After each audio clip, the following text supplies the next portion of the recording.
Sino mas matalino? Si Mami o yung teacher? Teacher. Bastos ka. Bakit mas matalino yung teacher kaysa kay Mami? Sige nga, sagutin mo nga yun. Nino yung teacher Bakit lang. nga? Bakit?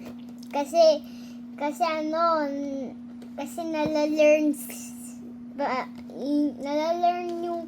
yung teacher para sa bata. How about Mami? Mami, no. Bastos ka. Bakit? Wala kang nalalearn sa akin? Ha? Wala kang nalalearn sa akin? Tinuruan kita magsulat, di ba? Oh. Hindi pa yun. Ay, ano dapat? Ano lang yun? Ano yun? Work lang yun. Work yun, hindi yun learn. Magkaiba yun.